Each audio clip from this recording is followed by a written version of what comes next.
Hello সবাইকে। তো সবাই কেমন আছো তোমরা? তো আজকে আরেকটা নতুন ভিডিও নিয়ে চলে আসলাম। কিছুই না, আমার ব্যালকনিতে এবার শীতের গাছের কি কালেকশন রাখলাম সেটাই তোমাদের সামনে শেয়ার করব। তো এটা দেখতে পাচ্ছ তোমরা, এটা হচ্ছে ক্যালেন্ডুলা গাছ। এটা বেশ কয়েক সপ্তাহ আগে এনে থামপটে ছিল।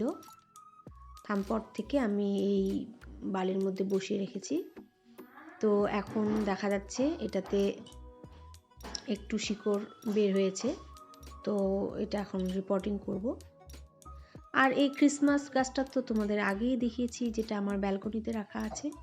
খুব সুন্দর। তোমরা নিশ্চয়ই চাইলে যারা নতুন বাগান করছো তারা এই গাছটা অ্যাড করতেই পারো। খুব সহজ, মেনটেনেন্স একদমই নেই, আগেই বলেছি। তো চলো তাহলে বাগান তো না, আমার ব্যালকনিতে কি গাছ রেখেছি সেটা তোমাদের একবার শেয়ার করে দিই। তো এটা বেবি বল, কি কালার আসবে জানি না। তো সবই কুড়ি এসেছে। এই গাছ আমি দুটো লাগিয়েছি। এটা তো ডালিয়া দেখতেই পাচ্ছ। তো দুটোর মধ্যে আশা করছি 2 কালার আসলে ভালো লাগবে। মনে হচ্ছে দু কালারই আসবে। কুড়িগুলো সবই আসতে শুরু করেছে, এখনো ফোটা শুরু করেনি। তো এটা আমি ব্যালকনিতে রেখেছি, কারণ আমার এই ব্যালকনিটাতে না খুব রোদ আসে। ছাদে, নিচের ছাদটাতে খুব একটা রোদ আসে না। তো এটা হচ্ছে পিটুনিয়া। এই গাছের পটটা কালকে আমার ব্যালকনি থেকে পড়ে গিয়ে গাছটা একটু নষ্ট হয়ে গেছে। তো কিছু হবে না, এক সপ্তাহে এটা ঠিক হয়ে যাবে ব্রাঞ্চগুলো। তো এটা আমি সেজন্যই টেবিলে রেখেছি। আর এটা তো সেই ক্যালেন্ডুলা যেটা রিপোর্টিং করলাম, দেখালাম তোমাদের। এটা একটা পটে আমি দুটো করে লাগিয়েছি। আর এবারে আমার যেটা নতুন অভিজ্ঞতা তোমাদের কাছে শেয়ার করব, সেটা হচ্ছে এই ইনকা গাঁদা। আমি বেশ কয়েক বছর ধরে টুকটুক করে গাঁদা লাগাচ্ছি, কিন্তু আমি ইনকা গাঁদা কোনোবার লাগাইনি, এবার প্রথম। তো দেখা যাক, মনে হচ্ছে রেজাল্ট ভালোই আসবে। গাছগুলো কিন্তু বেশ ভালোই গ্রোথ হচ্ছে, কুড়িও চলে এসছে। ফুল ফুটলে অবশ্যই তোমাদের সামনে শেয়ার করব। তো ভালো লাগছে। দুটো কালার এসছে, একটা হয়তো অরেঞ্জ, কুড়ি দেখেই বোঝা যাচ্ছে, আর একটা হয়তো হলুদ আসবে। সেটা যখন ফুটবে তোমাদের কাছে শেয়ার করব। ওভারঅল গাছের গ্রোথ কিন্তু বেশ ভালো। গোবর সারই দিয়েছি, আর মাঝখানে একবার খোল জল ভিজিয়ে দিয়েছিলাম। তো তাতে কিন্তু রেজাল্ট বেশ ভালো। তো এটা আমি ব্যালকনিতেই রেখেছি, আগেই বললাম এখানে ভালো রোদ আসে। আর এই গাছগুলো, পার্মানেন্ট গাছগুলো আমার আগে থেকেই এখানে ছিল। আর এই হচ্ছে ডালিয়া। ব্যাড লাক, আমার ডালিয়ার চারা এবার ভালো আসেনি। তো বলছে এটা কি বলে, হাইব্রিড ভ্যারাইটির, গাছটা ছোট হবে। তো এইটা হচ্ছে একটা গাছ, ছোট হবে এবং ফুল হবে, এখন জানি না কি হবে। তো এই হচ্ছে একটা, এটারও ফুল চলে এসছে। এটাও দুটো লাগিয়েছি। কালার কিন্তু খুব সুন্দর, আরও প্রচুর কড়ি আসছে। এগুলো যখন ফুটবে গাছটা ভরে যাবে, আরও ভালো লাগবে। পটিং মিক্স সবগুলো গাছের ক্ষেত্রে একই, গোবর সার, সামান্য একটু খোল, সর্ষের খোল মিশিয়ে আমি লাগিয়েছি। আর এই মানি প্ল্যান্টগুলো আমার আগের থেকে এখানে বসানো। তো এই কর্নারটা আমি এই গাছ রেখেছি। এবার চলে যাই এই দিকটাতে। এখানে সেই রক্তগাঁদা, যার কোনোই যত্নের প্রয়োজন হয় না, পুরনো গাছের ডাল কেটে বসিয়ে দিয়েছি শুধু। আর এই হচ্ছে ট্র্যাঙ্গেল হার্ট। এটা এটা দিয়ে আমি একটা ভিডিও বানাবো, তোমাদের দেখাবো। একদম একটা শুধু ডাল যদি এনে বসাও তোমরা, দেখবে বাগান একদম ভরে গেছে। হ্যাঙ্গিং পটে বেশি ভালো লাগে।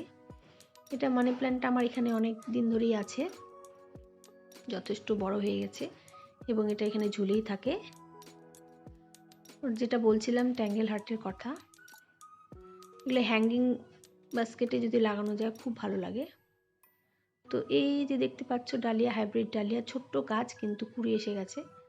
তো কুড়িটাকে আমি আর কাটিনি। পিটুনিয়ার গ্রোথও আমার বেশ ভালো। এগুলো এইভাবে হ্যাঙ্গিং করে লাগিয়েছি, প্রচুর ব্রাঞ্চ বের হয়ে গেছে এবং মনে হচ্ছে কুড়িও চলে এসছে। জলটাকে একটু সাবধানভাবে দিতে হয়, খুব বেশি যেন মাটিটা ভেজা না থাকে।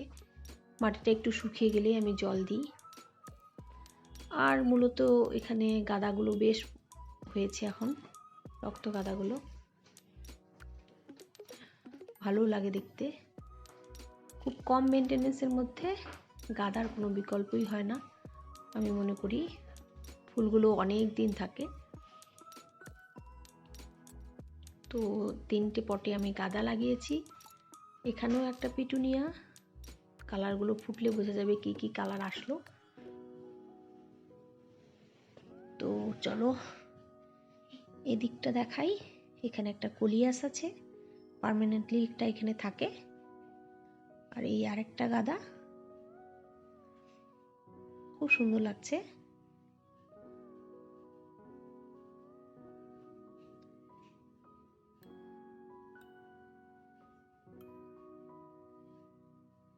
তো এই হচ্ছে একটা চন্দ্রমল্লিকা, যেটা আমার মাদার প্ল্যান্ট থেকে আমি করেছি কাটিং করে। এটা সাদা, মূলত নিজের হাতে কাটিং করে তৈরি করা। তো এটা এখন কুড়ি চলে এসছে। এটা আমি ব্যালকনিতে রেখেছি, কারণ আগেই বললাম এখানে আমার রোদটা ভালো পায়, তো সেই জন্যই এখানে এনে রাখা। আর এই ডালিয়াটা মূলত বড় হয়েছে, এটা হাইব্রিড না মনে হচ্ছে। তো এটা আমি আলাদাভাবে বাজার থেকে কিনেছিলাম। আর এটা তো আগেই দেখিয়েছি। আর হচ্ছে গোলাপ, মূলত এই গোলাপটা ফুটেছে, কালারটা খুব সুন্দর। আর একটা গাছে দুটো ফুটেছে, আর একটা এখনো কুড়ি অবস্থায় আছে। প্রচুর ছোট ছোট ব্রাঞ্চ এসেছে, কারণ গোলাপের ডালগুলো সমস্ত ডালগুলো আমি কেটে দিয়েছিলাম। তারপরে গোবর সার আর একটু খোল দিয়ে মিক্সড খাবার দিয়েছিলাম, তাতে কিন্তু গাছের গ্রোথটা বেশ ভালো।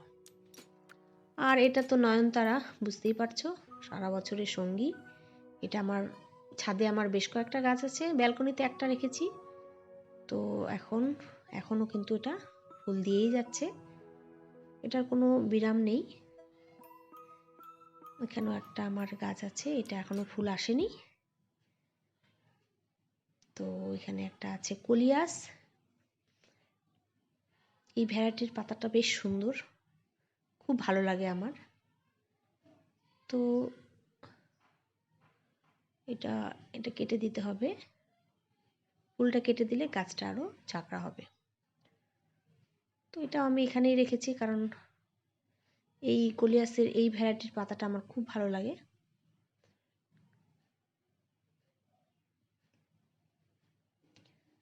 তো এই হচ্ছে আমার ব্যালকনিতে আমি এইবার শীতে যে গাছ কয়েকটা রেখেছি, সেটাই তোমাদের সামনে শেয়ার করলাম।